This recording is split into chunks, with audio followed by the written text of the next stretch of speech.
오늘은 믿음의 증거라는 그런 제목으로 여호수아 22장 26절부터 27절까지 있는 말씀입니다. 두 절을 목소리를 합해서 같이 한번 읽어보겠습니다. 우리가 말하기를 우리가 이제 한 제단 쌓기를 준비하자 하였노니 이는 번제를 위함도 아니요 다른 제사를 위함도 아니라 우리가 여호와 앞에서 우리의 번제와 우리의 다른 제사와 우리의 화목제로 섬기는 것을 우리와 너희 사이와 우리의 후대 사이에 증거가 되게 할 뿐으로서 너희 자손들이 후일에 우리 자손들에게 이르기를 너희는 여호와께 받을 분깃이 없다 하지 못하게 하려 함이라. 아멘. 말씀을 위해서 잠깐 기도하시겠습니다. 아버지 하나님, 귀한 말씀 주셔서 감사드립니다. 여호수아에 있는 말씀이 우리 모두에게 밝히 마음속에서 이해가 되며 그 뜻을 저희들이 깨달을 수 있도록 도와주시고 우리도 그들처럼 순수한 믿음의 동기를 가질 수 있도록 축복하여 주시옵소서.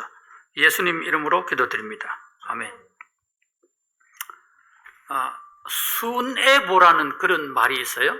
순애보. 지금은 잘 쓰지 않는 단어인데 그게 1938년에 그 매일신보에 연재됐던 박계주라는 사람이 쓴 장편 소설의 내용입니다. 어쨌든 아주 지고지순한 사랑이라는 그런 것으로 옛날 분들은 좀 그런 단어를 알고는 있는데 주인공 최문선이 끝까지 그 사람을 따라가는 여주인공의 모습을 깊게 인상을 남겼다. 그런 후기가 들어있습니다. 사랑을 위해서 모든 것을 바치는 유형의 이야기를 특별히 순애보라고 합니다. 이 시대에는 이제 그런 말이 없어졌죠. 순애보가 필요가 없습니다. 이제는 오히려 순애보처럼 그렇게 하면 중독이다 그래가지고 그런 사람들을 잘못하면 스토커라고 이제는 그런 사라진 그런 단어이기도 합니다.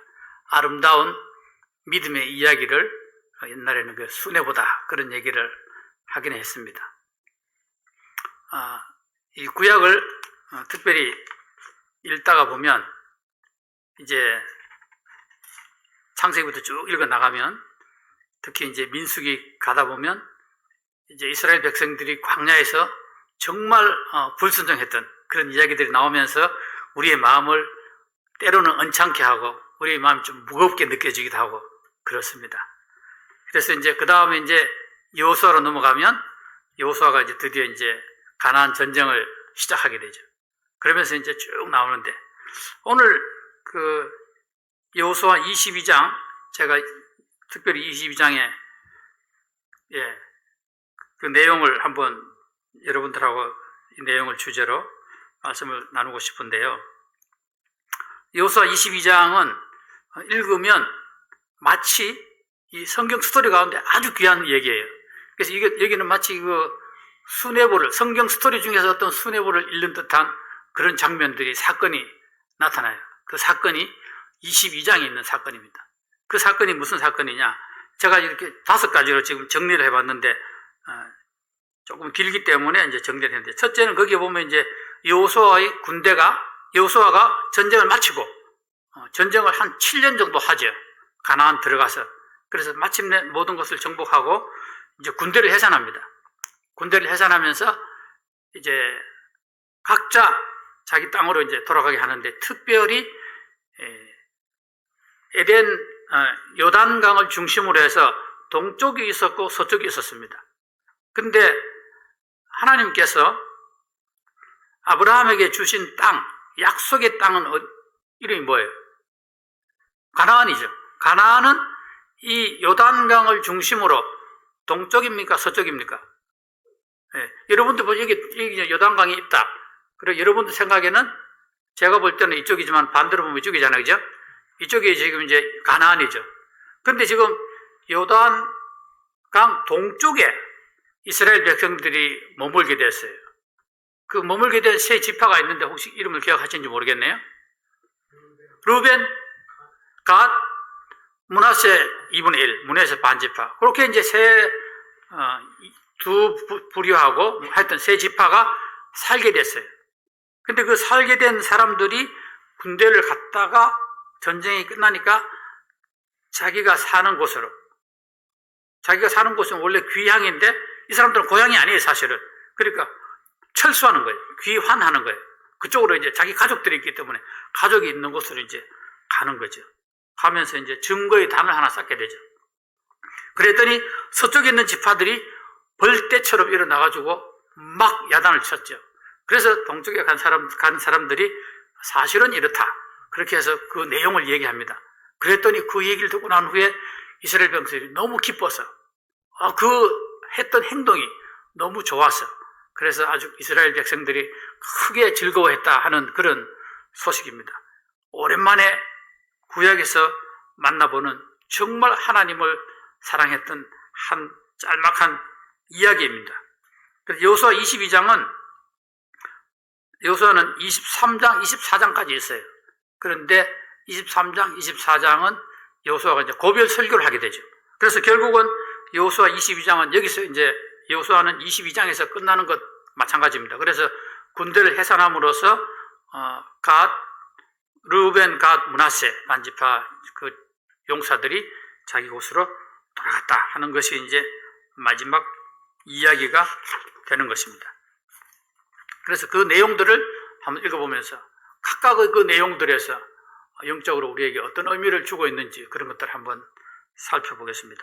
첫 번째로 여호수아의 군대 해산에 대해서 한번 보겠습니다. 특별히 8절에 그 다음 페이지를 넘겨주시면 좋겠습니다. 네, 민수기 32장이 나옵니까? 네, 그 앞 페이지예요. 앞부분에. 민수기 32장 그 앞에는 뭐가 있습니까? 그 다음에 오케이. 계속 넘겨주세요. 예. 좋습니다. 그 다음에요? 오케이. 좋습니다. 여호수아의 군대 해산이라는 부분이 있는데 제가 아마 한 페이지가 빠졌는지도 모르겠네요. 여호수아의 군대가 해산이 1번으로 가보겠습니다. 예. 예. 그대로 하겠습니다. 8절에 보면 여호수아가 그들의 장막으로 돌려보낼 때에 그들에게 축복하고 말하여 이르되 너희는 많은 재산과 심이 많은 가축과 은과 금과 구리와 쇠와 심이 많은 의복을 가지고 너희의 장막으로 돌아가서 너희의 원수들에게서 탈취한 것을 너희의 형제와 나눌지라 하매. 그렇게 해서 동쪽 지파가 이제 귀환할 때 길르앗 지방으로 지금 가고 있는 거죠. 길르앗 지방으로.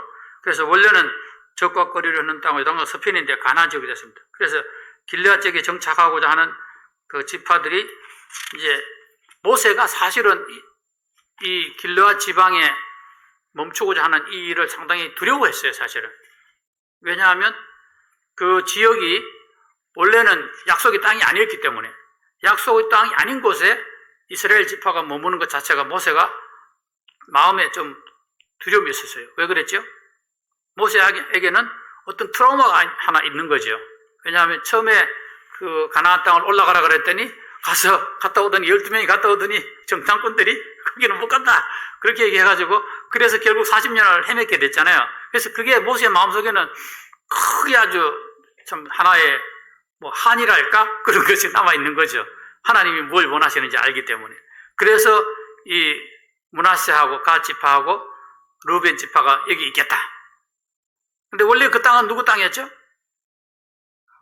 시온과 바산의 땅이었죠. 그 이제 그 철칙이 있습니다. 그 뭐냐면 암몬과 모압은 건드리지 마라. 에돔도 건드리지 마라. 에돔은 왜 못 건드립니까? 에서의 족속이기 때문에. 암몬과 모압도 롯의 딸들의 부족이기 때문에. 그래서 결국은 다 연고가 있기 때문에 거기도 손대지 말고 시온과 바산은 쳐라. 그렇게 해서 바산의 왕 이름이 옥이었죠. 예. 오기를 쳤죠. 예. 그래서 쳐가지고 거기를 다 치고 그랬더니 거기에서 이제 거기에 땅 이름이 길르앗인데 그 땅은 세 지파들이 있겠다. 그러니까 모세로서는 이게 있을 수가 없는 일이죠. 약속의 땅이 아닌 곳에 우리가 살게 된다. 그럼 분명히 우리는 우상을 섬길 것이다. 이런 생각을 당연히 하게 되는 거죠. 그래서 그런 모세가 그런 내키지 않았는데, 거기 보면 민수기 32장에 나와 있어요. 너희가 다 무장하고 여호와 앞에서 요단을 건너가서 여호와께서 그의 원수를 자기 앞에서 쫓아내시고 그 땅이 여호와 앞에 복종하게 하시기까지 싸우면 여호와 앞에서 나 이스라엘 앞에서나 무죄하여 돌아오겠고 이 땅은 여호와 앞에서 너희 소유가 되리라. 그러니까 너희 만약에 그 땅에 살고 싶으면 전쟁에 먼저 참여해라. 그리고 난 후에 전쟁이 끝나면 가겠다. 그렇게 해서 너희들 땅이 아닌 곳에 가서 그걸 얻더라도 전쟁을 하게 되면 인정해 주겠다. 그런 말을 했죠. 그래서 너희가 만일 그같이 아니하면 여호와께 범죄함이니 너희 죄가 반드시 너희를 찾아낼 줄 알라. 민수기 32장 24절에 보면 너희는 어린 아이들을 위하여 성읍을 건축하고 양을 위하여 우리를 지으라. 그리하고 너희의 입이 말한 대로 행하라. 갓 자손과 르우벤 자손이 모세에게 대답하여 이르되 주의 종들인 우리는 우리 주의 명령대로 행할지니라. 그렇게 해서 그 세 지파들이 결국은 모세의 말대로 약속을 지킨 거죠. 그래서 7년 동안 전쟁을 한 번도 집에 가지 못하고 계속해서 그 땅에서 평안이 올 때까지 전쟁을 한 거죠. 그래서 이제 요단 동편으로 다시 이제 귀환하게 되는데 그때는 이미 전쟁이 다 끝난 그런 상태가 되는 거죠. 그래서 모세는 우리가 말하는 그 땅, 동쪽에 있는 그 땅은 약속의 땅 밖에 있는 것이다 하는 것을 명심하라는 그런 생각합니다. 그렇기 때문에 더욱더 그들에게 여호수아가 지금 보내면서 뭘 얘기하는가 하면 모세가 지켰던 그 말씀을, 율법을 꼭 지켜라. 그렇게 얘기하고 있죠.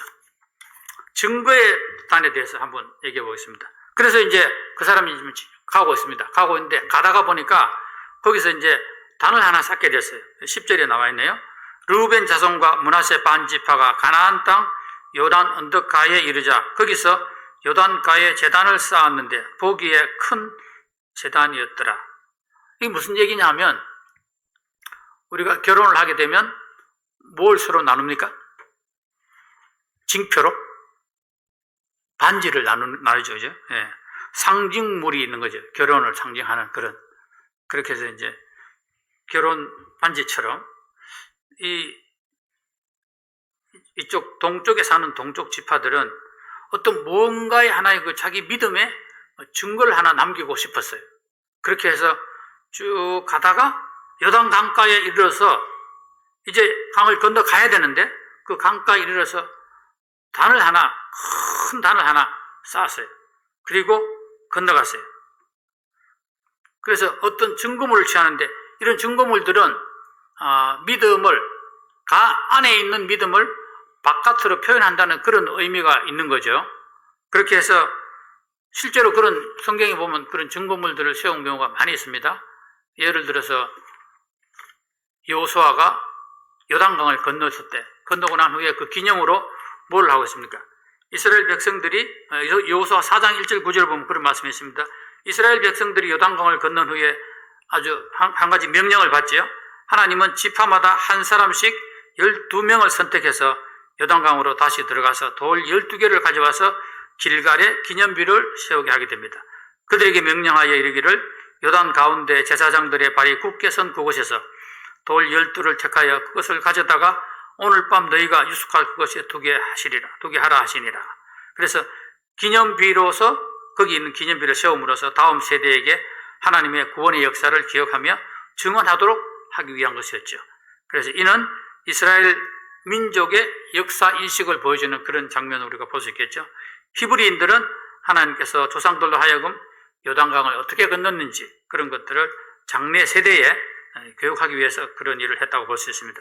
그래서 히브리인들이 특별히 유월절에 가족들과 함께 천막, 옛날에 초막에서 지내던 그런 것을 기억하기 위해서 그렇게 하는 거죠. 그래서 특별히 이런 역사 인식 같은 것은 정말 이스라엘 민족이 오랫동안 그들의 정체성을 유지할 수 있는 그런 하나의 큰 전환점이 되고 있는 거죠.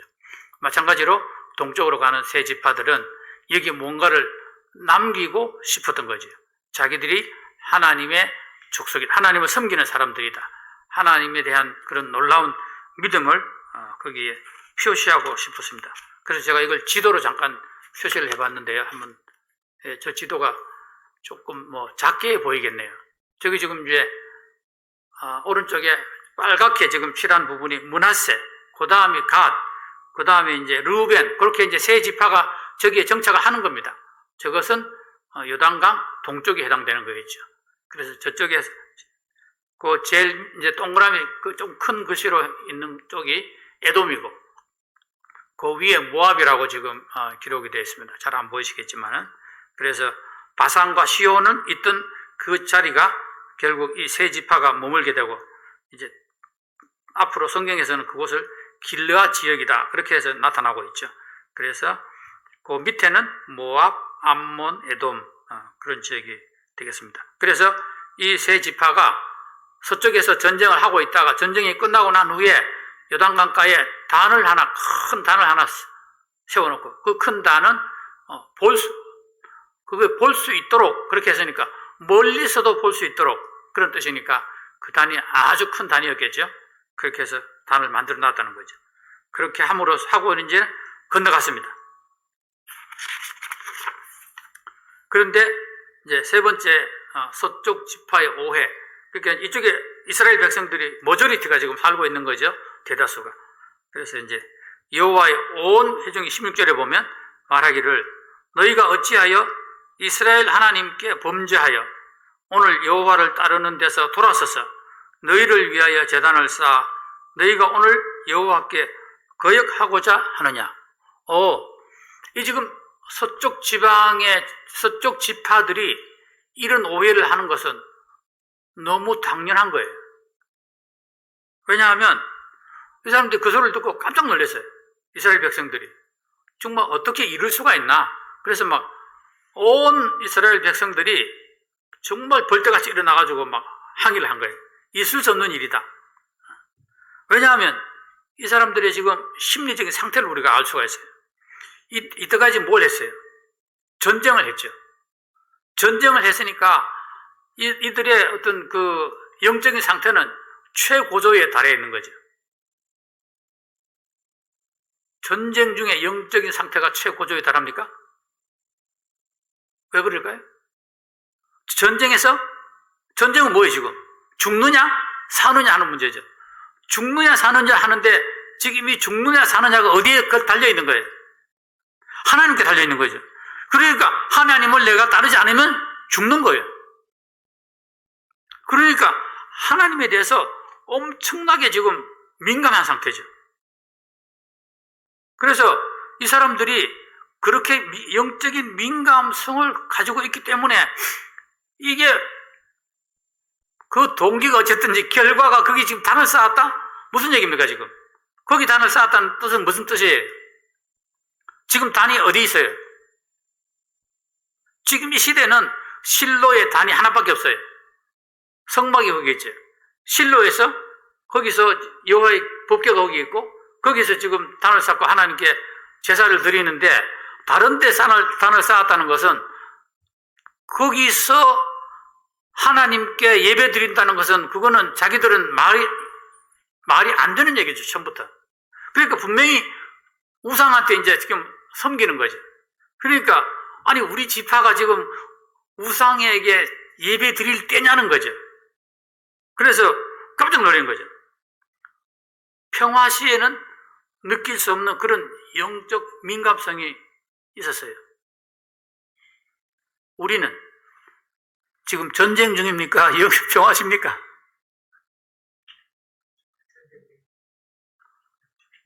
전쟁 중인지를 몰랐어요, 저는. 근데 어떻게 알았을까요? 지난주 설교를 듣고 알았죠. 지난주 목사님께서 뭐라고 말씀하셨어요? 지난주 목사님께서 좋은 군사가 되라 그런 말씀하시면서 영적 전쟁에서 승리하는 비결이 뭐냐 그렇게 말씀하셨는데 혹시 외우시는지 모르겠는데 영적 전쟁에서 승리하는 비결을 목사님께서 4가지 말씀하셨는데 첫째는 은혜를 잊지 말라. 둘째는 제자 훈련에 힘써라. 셋째는 뭡니까? 기꺼이 고난을 받으라. 그래서 기록이 좋은 거예요. 기록을 해놓으면 이럴 수 있죠. 그 다음 네 번째는 하나님을 기쁘게 하는 목표를 향해 가라. 계속 설정해서 그걸 가면 그럼 우리가 영적 전쟁에 승리할 수 있다. 근데 가장 저에게 메시지가 닿았던 부분들은 영적 전쟁에 있는 우리는 현재 전 후방이 따로 없다. 왜? 사탄이 어디에 있으니까. 우리는 영적 전쟁터에 있다는 것. 그걸 알기만 하면 우리가 어떻게 된다고? 민감성이 살아나는 거죠. 근데 우리가 영적 전쟁의 터에 있는지 없는지 나는 늘 평화롭다. 이렇게 생각하는 이상 우리의 영적 민감성이 사라지겠죠. 예. 다른 말로 하면 둔해지는 거죠. 그래서 결국은 이스라엘 백성들이 여호수아가 끝나면 그 다음 성경은 뭐죠? 사사기가 나오죠. 그죠? 예. 여호수아. 그러니까 사사기 읽어보면 거기서는 이제 영적 민감성이 사라져요. 그래가지고 결국은 이제 범죄하게 되고 결국 이스라엘 백성들은 남유다, 북이스라엘 그렇게 해가지고 이제 계속해서 우상을 북쪽이 더 심하게 섬겼지만 그래서 북쪽이 먼저 멸망하고 남쪽이 멸망하고 결국 70년 포로 생활 가고 그런 식으로 되는 거죠. 근데 이때는 영적 민감성이 최고조에 달했던 때였어요. 그래서 이런 아주 사소한 일이에요. 아주 사소한 그런 일에 막 온 이스라엘이 벌떼같이 일어나가지고 이건 안 된다. 저 사람들을 가서 우리가 그대로 둬서는 안 된다. 그래서 막 마치 그냥 저들을 죽일 듯한 그런 방식으로 가서 이제 얘기를 하는 거죠. 그래서 이제 대표를 뽑아가지고 이제 가서 이제 얘기를 해요. 그래서 너희들이 정말 우리가 이 광야를 지나오면서 그동안에 아간의 범죄도 있었고 부월의 범죄도 있었고 그런 것도 있었는데 그게 지금 아직 우리 내리에 그대로 남아있는데 너희들이 다시 새로운 단어를 여기서 한다는 것이 말이 되느냐. 그래서 심지어는 뭐라고 얘기하는가 하면 너희들이 만약에 그 땅이 깨끗하지 못해서 만약에 그렇다면 그러면 차라리 거기 버리고 이쪽으로 서쪽으로 넘어와라. 우리가 분배받은 땅을 너희들 주겠다. 그렇게까지. 그러니까 이 땅에 대한 것도 다 버리고 그냥 오기만 하면 우리가 나눠주겠다. 그런 말까지 제안을 하는 거죠. 그래서 여기서 제가 이 말씀을 읽으면서 생각해 보면 정말 그 전쟁 중에 있다는 사실을 우리가 날마다 실감하는 것. 그러면 어떻게 하면 우리가 영적인 전쟁 중에 있다는 것을 본인이 깨달을 수 있을까요? 그런 생각을 한번 해봤는데 어떻게 우리가 그렇다고 영적 전쟁에 내가 들어갈 수도 있는 것도 아니고 내가 나 의지와 상관없이 영적인 그 민감성은 오르락 내리락 할 거 아니에요. 어떻게 하면 나의 영적인 민감성을 계속 최고로 유지할 수 있을까요? 그것은 우리가 전쟁터에 들어가는 거예요. 전쟁터에 들어간다는 말은 무슨 얘기냐 하면 우리가 영혼 구령을 하는 거예요. 영혼 구령을 하는 순간 거기는 전쟁터예요. 그 순간에는 전쟁터에 내가 들어가 있는 거예요. 자, 이제 지금 하나님께서 성령으로 이 영혼을 지금 건지시려고 하고 있는데 마귀는 가만히 있습니까? 또 나름대로 여러 가지. 그러니까 우리가 구령하고 또 그 한 영혼을 위해서 여러 가지 약속하고 만나고 또 교회를 인도하고 하는 이런 과정들이 항상 전쟁이잖아요. 오늘 꼭 가기로 했는데 전화를 하면 오늘 무슨 일이 바쁜 일이 생겨가지고 누가 온다 그래가지고 그래서 그날 못 가는 거예요. 그러면 전화를 끊어버리면 안 되고 그러면 그 자리에서 바로 그러면 다음에 언제가 좋겠느냐 자기가 먼저 약속하게 하고 날짜 잡고 그럼 내가 그 시간에 맞추고 그런 식으로 해서 계속해서 내가 영혼을 구령하는 그 현장에 나가는 거죠. 또는 내가 전도하는 현장에 나가면 그 영적인 전쟁터죠. 그게 나를 영적인 전쟁터로 보내는 거죠. 내가 당장 지금 선교사로 나가는 건 아니잖아요. 그래서 우리 삶의 영적인 전쟁터로 나 자신을 보내면 나의 영적인 민감성은 어떻게 된다? 올라가는 거죠. 그렇게 될 때 우리가 영적인 판단이 예민해진다는 거죠. 그래서 서쪽에 있는 지파들은 충분히 오해를 했어요. 근데 오해를 하는 것이 잘하는 것이었어요. 오해를 해야죠, 당연히. 그래서 영적 청결이 훨씬 중요하다. 그렇게 얘기를 하면서 이스라엘의 죄에 대해서 지금 이 사람들이 얘기하는 거예요. 16절에 보면 여호와의 온 회중이 말하기를 너희가 어찌하여 이스라엘 하나님께 범죄하여 오늘 여호와를 따르는 데서 돌아서서 너희를 위하여 제단을 쌓아 너희가 오늘 여호와께 거역하고자 하느냐. 부올의 죄악으로 말미암아 여호와의 회중에 재앙이 내렸으나 오늘까지 우리가 그 죄에서 정결함을 받지 못하였거늘 그 죄악이 우리에게 부족하였어. 오늘날 너희가 돌이켜 여호와를 따르지 아니하려고 하느냐. 너희가 오늘 여호와를 대역하면 내일은 그가 이스라엘 온 회중에게 진노하시리라. 그런데 너희의 소유지가 만일 깨끗하지 아니하거든 여호와의 성막에 있는 여호와의 소유지로 건너와 우리 중에서 소유지를 나누어 가질 것이니라. 오직 우리 하나님 여호와의 제단 외에 다른 제단을 쌓음으로 여호와를 거역하지 말며 우리에게도 거역하지 말라. 20절에 세라의 아들 아간이 온전히 바친 물건에 대하여 범죄함으로 이스라엘 온 회중의 진노가 임하지 아니하였느냐. 그의 죄악으로 멸망한 자가 그 한 사람만이 아니었느니라 하니라. 서쪽 지파들이 정말 엄청난 그런 민감성으로 이들에게 도전했죠. 그래서 민수기 25장에 보면 그 부올의 죄악에 대해서 얘기하고 있는데 그 백성들이 모압 여인들에서 음행을 하게 됐죠. 그렇게 해서 거기에 연병이 돌아서요. 근데 그때 비나스가 창으로 남녀를 동시에 찔러 죽이는 그런 장면이 나오죠. 그러면서 거기 있던 연병이 그쳤죠. 그래서 그 연병으로 그 성경에 보면 25,000명이 죽었다. 그런 얘기예요. 그래서 이런 일을 겪었던 이스라엘 백성들이기 때문에 이 동쪽 지파들의 그 다른 단을 쌓은 일에 대해서 그렇게 지금 오해를 했던 것이죠. 4번에 동쪽 지파의 해명을 한번 보겠습니다. 28절에 보면 우리가 말하였거니와 만일 그들이 후일에 우리에게나 우리 후대에게 이같이 말하면 우리가 말하기를 우리 조상이 지은 여호와의 제단 모형을 보라. 이는 번제를 위한 것도 아니요 다른 제사를 위한 것도 아니라 오직 우리와 너희 사이에 증거만 되게 할 뿐이라. 이것은 제단이 아니야. 이것은 모형이야. 뭐 때문에 모형을 만들었어요?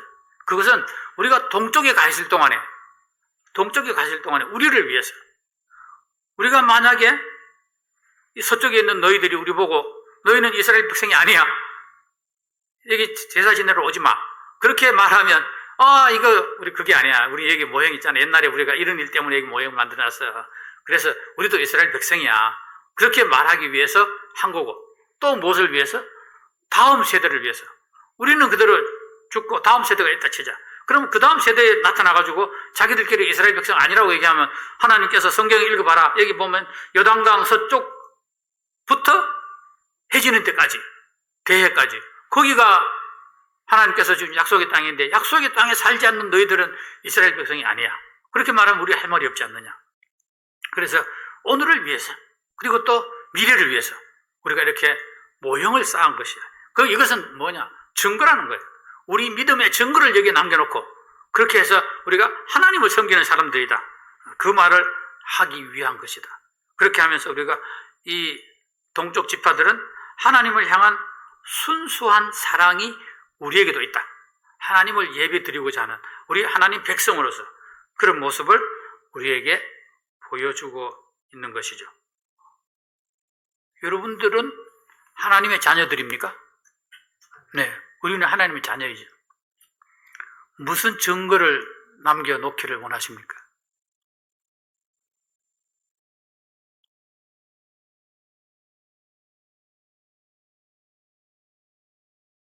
동쪽에 가는 지파들은 제단의 모형을 만들어 놓고 나는 하나님의 자녀야, 나는 하나님을 예배하는 사람이야, 그렇게 하면서 눈으로 볼 수 있는 모형을 만들었다는 거예요. 우리는 하나님의 자녀인데 어떤 증거가 이 세상에 남아 있습니까?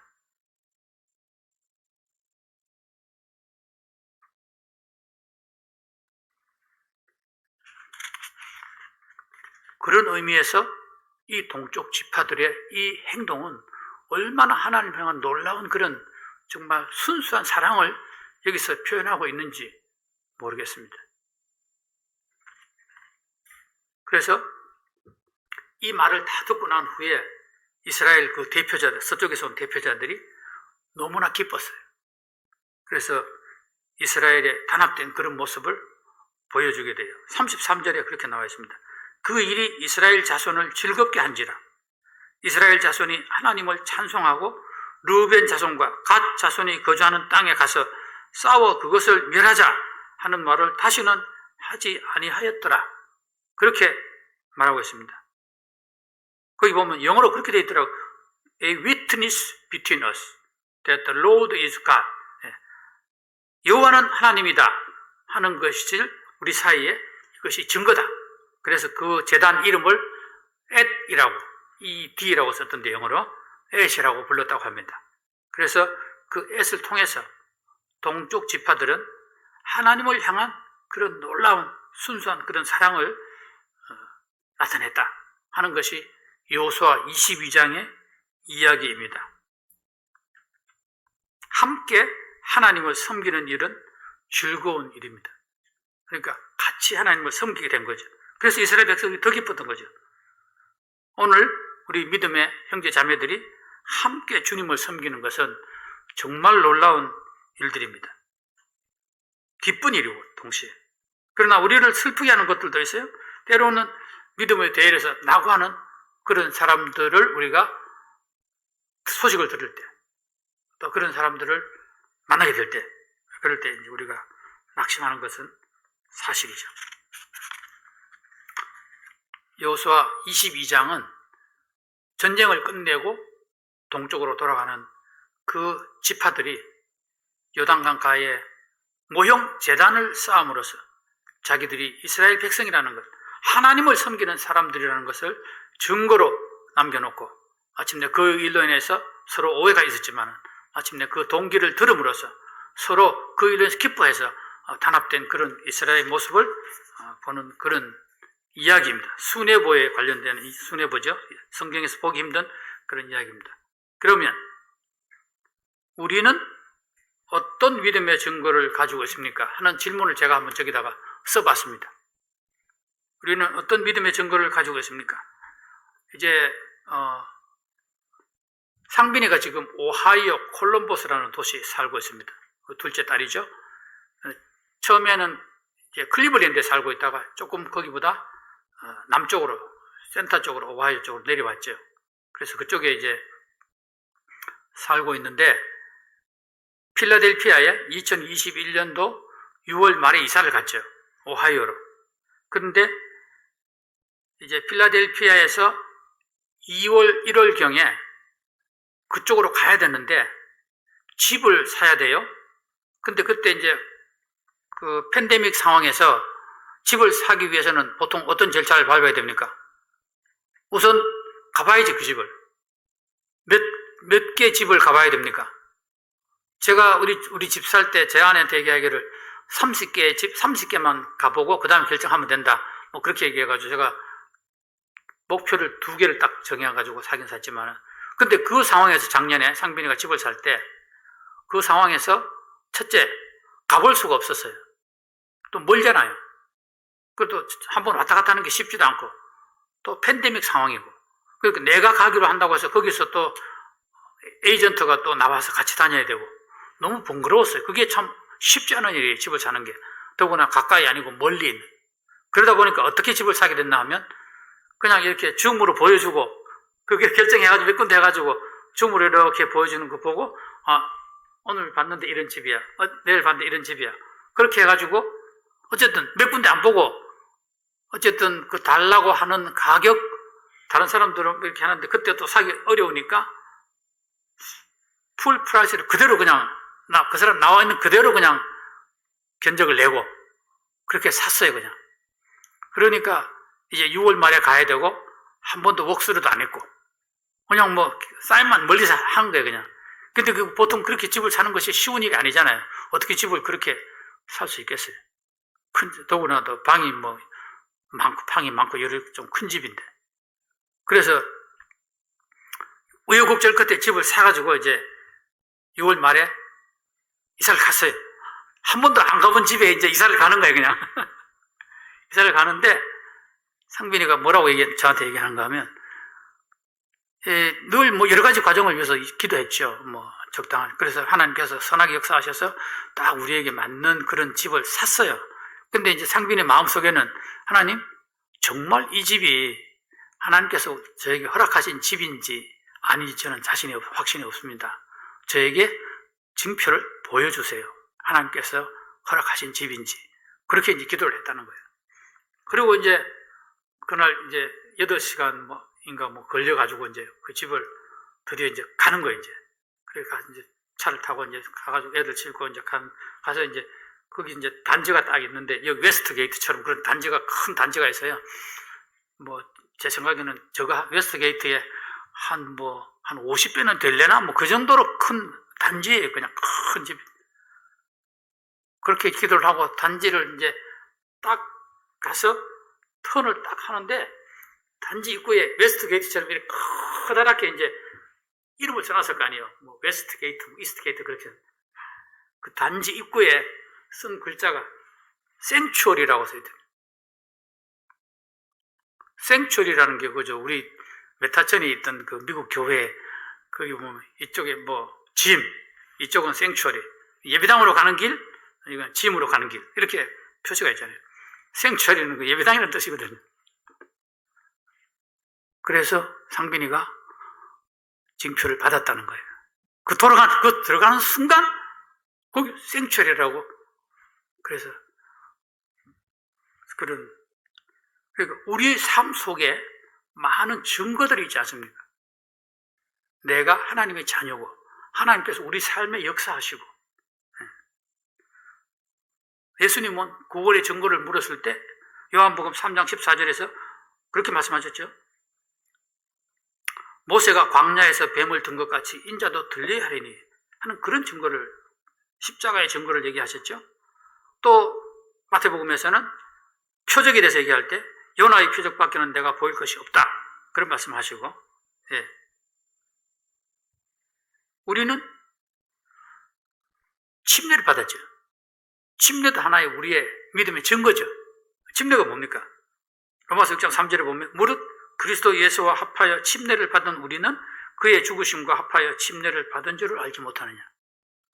침례는 그리스도의 죽음과 함께 우리도 죽고, 그리스도의 부활과 함께 우리도 부활했다는 그런 것을 상징하는 것이죠. 우리에게 또 무슨 증거가 있습니까? 성령이 우리 안에 계시죠. 성령이 또 우리에게 증거가 되고 있죠. 그러나 저는 그 많은 우리의 증거들 중에서 제일 큰, 중요한 그런 증거가 우리에게 있다고 생각하는데, 그 첫 번째는 저는 교회 생활이라고 생각합니다. 우리가 믿음이 있기 때문에 교회 생활을 하는 거 아니에요? 때로는 믿음이 없어도 교회 생활을 할 수는 있어요. 그러나 어쨌든 하나님의 자녀로서 믿음이 있는 사람이 교회 생활을 하는 것이 당연히 우리의 삶의 증거이죠. 이 아까운 시간에 우리가 결심해서 시간을 만들어서 이 자리에 나오고 유튜브를 통해서 말씀을 들으시고, 이것은 우리가 우리 삶에서 드러내는 우리 삶의 증거예요.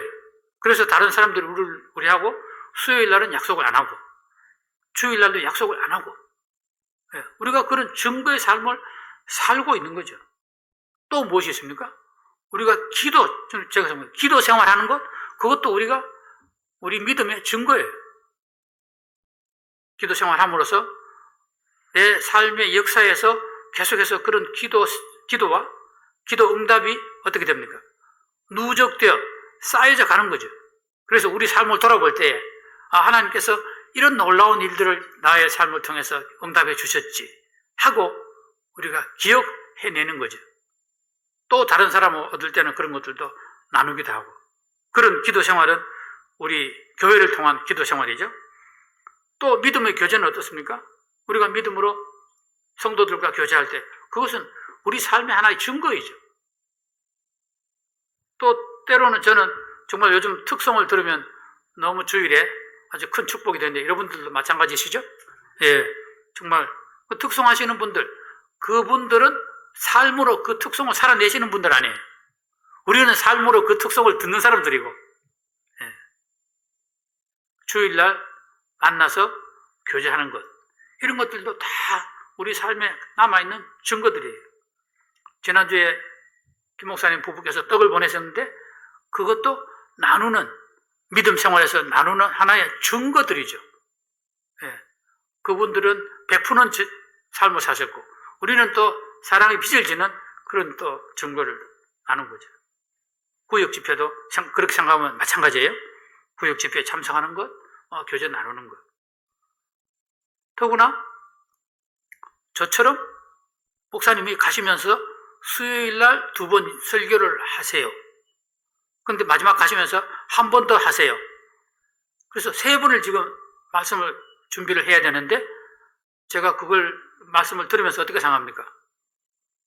할 수 있습니다, 없습니다? 할 수 있느냐 없느냐는 저의 대답이 아니죠. 예, 하겠습니다. 어떻게 할 거냐? 어떻게 할 거냐는 저 몫이죠. 예, 제가 하나님께 기도할 것이고 하나님께서 응답하실 것이고 잘할 수도 있고 죽 쓸 수도 있고 그건 뭐 모르는 거죠. 그러나 분명한 것은 요리할 메뉴는 하나님께서 주신다는 거예요. 저는 이제 요리를 해야 되겠죠. 예, 그래서 교회 생활은 정말 우리에게 큰 믿음의 증거다. 여러분들은 증거들을 지금 남기면서 살고 계시는 겁니다.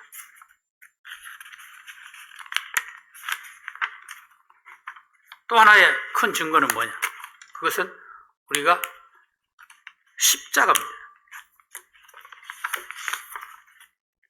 십자가는 정말 저는 십자가를 사실 평생을 해도 다 묵상하지 못하는 부분이 십자가 아닙니까? 십자가는 그 하나님이 공의로 형벌을 내리셨잖아요. 죄에 대해서. 그 증거가 거기 남아있는 거죠. 그리고 하나님이 실제로 그 사랑하는 아들을 사람의 몸으로 보내셔서 물과 피를 쏟으시고 사랑의 증거를 거기에 남겨놓으신 것이죠. 공의의 증거, 사랑의 증거, 그것이 십자가이죠. 그것은 우리의 영원한 증거가 되는 것이죠. 그 증거를 우리가, 그래서 오늘날 이 수많은 세상에 교회가 있다는 것, 십자가가 있다는 것, 그런 것들은 하나님이 살아계신 증거이죠. 예, 믿음의 사람들이 그곳에 있다는 그런 증거가 되겠죠. 어느 날 제가 이 십자가를 계속 묵상하다가 맨하탄에 그때 다닐 때인데 맨하탄 아침에 출근을 딱 하는데 하늘을 이렇게 쳐다보니까 그 큰 하늘에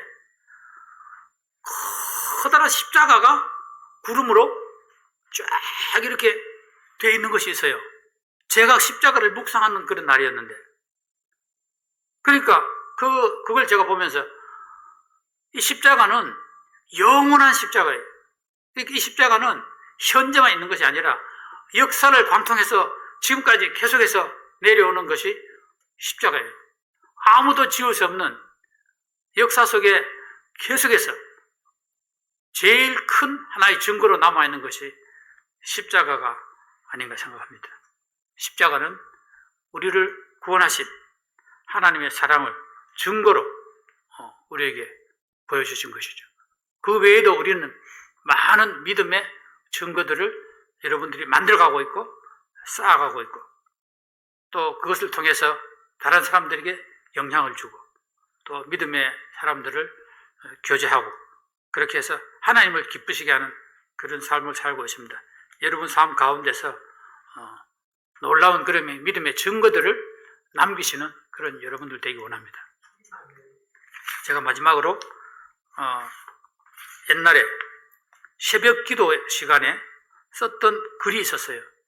지금 새벽 기도를, 그리고 그 날짜를 보니까 1월 14일 2005년도에 쓴 거네요.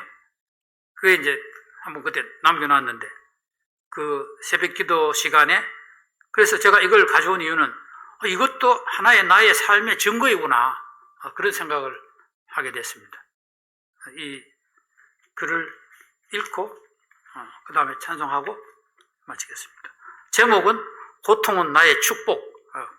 그 시간, 그때 저한테 큰 고통이 있었습니다. 근데 그것이 나의 축복이라는 사실을 저는 그때 알고 있었죠. 새벽을 뚫고 교회로 갑니다. 마음이 설렙니다. 오늘은 무엇을 말씀하실까? 주차장 가로등이 환합니다. 차에서 내리면서 놀랍니다. 이 겨울에 훈훈한 바람이라니. 우리를 맞으시러 먼저 와 계신 예수님의 손길을 느낍니다. 말씀 중에 엄청난 빗소리, 저희 마음에도 축복의 비가 한량없이 쏟아집니다. 특별히 그 교회는 비 오면 소리가 엄청 컸다는 것을 여러분들이 좀 상기하셔야 됩니다. 기도하는 가슴마다 빗소리는 더욱 크게 울렸습니다. 고이며 흐르는 물소리, 웅장한 파이프 오르간처럼 하늘의 소리로 어우러집니다. 고통이 있는 내 마음, 찢어지는 삶이 절규합니다. 주여 도와주소서. 그러나 또 깨닫습니다. 모든 것을 허락하신 하나님, 고통조차 기쁨으로 받으렵니다. 먼 훗날 이 고통이 영원한 축복의 징표가 될 줄을 알기 때문입니다. 하늘의 샛별처럼 나의 인생에서 찬란히 빛날 아름다운 보석, 고통은 나의 축복입니다. 감사합니다.